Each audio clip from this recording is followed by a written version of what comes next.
Hey you guys, this is Rafael. This is the third time I've tried to start this. Words just don't go in the right order this morning for some reason. Evidently my caffeine won't kick in, but we're going to get through it. We're going to be positive today, and I got a little positive message for you at the end.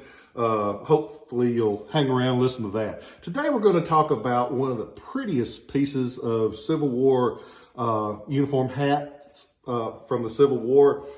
It's the officially known as the U.S. Model 1858 Army hat, often referred to as the Jeff Davis hat. Why would they call it a Jeff Davis hat? Because in the year of our Lord 1858, the fellow that was in charge of the War Department was Jefferson Davis. He was a Secretary of War under Franklin Pierce. And in 1855, they had developed a cavalry hat that looked very similar. People liked it, and they wanted one for the General Army. So there comes the Model 1858 Army hat, often referred to as a Hardee hat after General William J. Hardee, or a Jeff Davis hat, which is ironic because both those cats ended up in the Confederacy. So, cool looking hat made out of felt. It's got the felt material everywhere. In the top of it, they use a little pasteboard piece to make it more reinforced up here. One thing about these, if you ever go to pick one up, do not pick it up by the brim because that will break very easily. You take it all the way around, usually with both hands, and pick it straight up from the top. And that way you don't put stress on that very weak edge because it's very thin. And that was one of the problems of the hat, is that it was very thin. Around the edge on most hats, you see where there's a binding, meaning that they're at the edge, they've got a little lip that runs around it to reinforce it. This one didn't have that. They used two little lines of stitching on the inside of it that, from the ones I've seen, that was wasted effort. That didn't do much of nothing. Maybe I'm wrong. I'm usually wrong, but to me, it didn't look like it was worth the time and effort that they put into it. Yep, that's the order line. I'll be right back. Sorry about that, but like I tell you, I'm the owner / janitor. So if an order comes in, I got to take it. Guy ordered a Custer autograph. Whoa, I would like to have kept that for Christmas, but where were we? We were back on the hat. Let's check the things. The black felt liner on the inside to reinforce it. On the inside, you'll see a couple of different labels. They're usually actually pretty labels. This one has like this. It has the black with the gold print. It has the panoply of arms with the Union Eagle. It has U.S. Army, extra manufacture, and 4. 4 is the size. You see a few different sizes of them. One thing that you don't see when you turn this hat over like this, chin strap. That would have been a smart thing to put on it. And they put it on the Model 1855. They didn't on this one. What were they thinking? And that was one of the first complaints. When they issued these, and they didn't issue them in 1858. It's the Model 58, but it's not when they got issued. They were using up the last of those others. So 1859 was when they first started doing general issue on these hats. The earlier ones had the chin strap. This one didn't. And when they got out, they got a lot of complaints. And one, it was hot. 2, it didn't have a chin strap. 3, it had a lot going on. And there's a lot of things about people just as soon as they got them, getting rid of them. And when you metal detect campsites, you see a lot of the ornamentation. And you'll see this on the side. It's referred to most of the time as a Jeff Davis hat pin because of it coming off of this hat that's referred to as a Jeff Davis hat. Has the eagle, has the arrows of war in one talon, branch piece in the other. Get you with one or we'll get you with the other, whichever way you want it. On the front, you'll see, a lot of times you'll see stamped brass insignia. Hunting horn for infantry, crossed sabers for cavalry, crossed cannon for artillery, castle for engineers, and a long trumpet-looking piece for a rifleman. And while I'm on that, these, because they weren't that popular, went into surplus. A lot of them went into surplus, and they sold Civil War surplus just like they do today.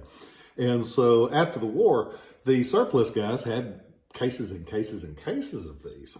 And so when you wanted one, my ancestor served in the infantry. I want one with an infantry horn. They'd take care of you. Here's a reproduction of a 1903 catalog from Bannerman's Island, New York. Bought up most of the Civil War surplus. Them, Stokes Kirk in Philadelphia, several of the others.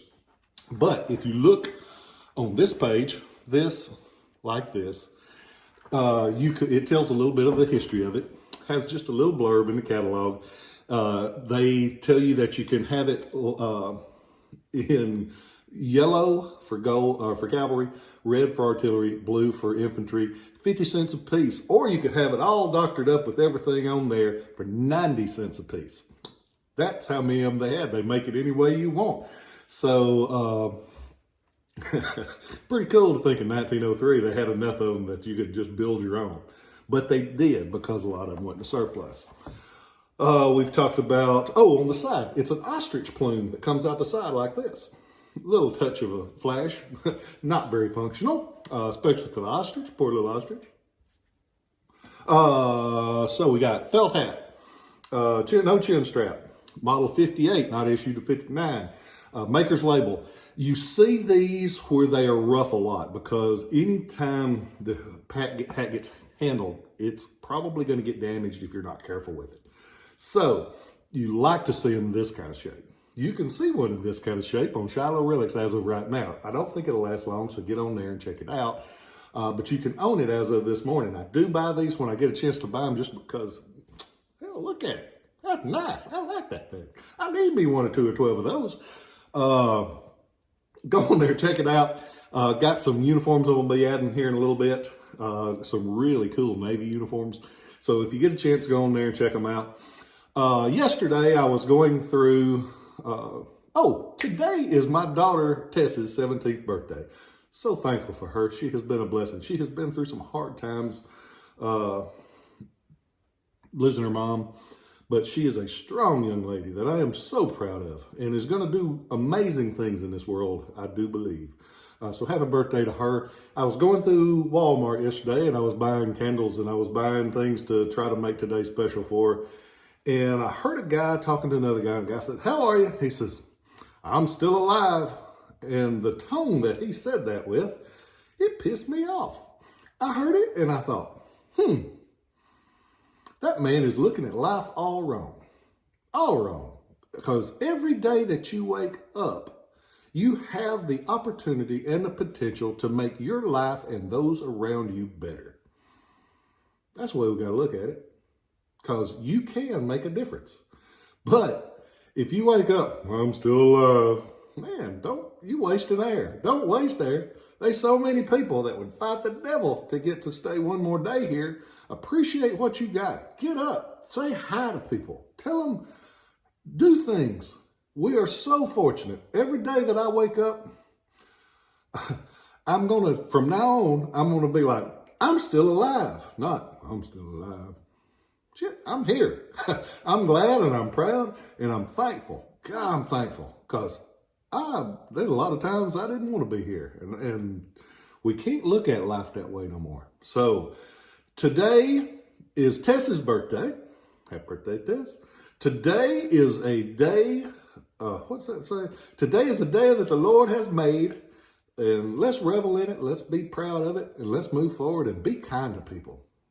Lord knows we need it. I went through Walmart yesterday, and I say hi to people. I try to say hi. If somebody looks my way, I don't look away and I don't do it. I wave it, I acknowledge, and it freaks people out. But that's okay, because somebody got to start being nice, because there was a lot of grumpy people in there yesterday. Be kind. Remember, people love you. I hope y'all have a great day. I'm so thankful to get to be with y'all. I appreciate you. Go to ShilohRelics.com. Be sure to order a lot of stuff like that cat did. And thank you so much.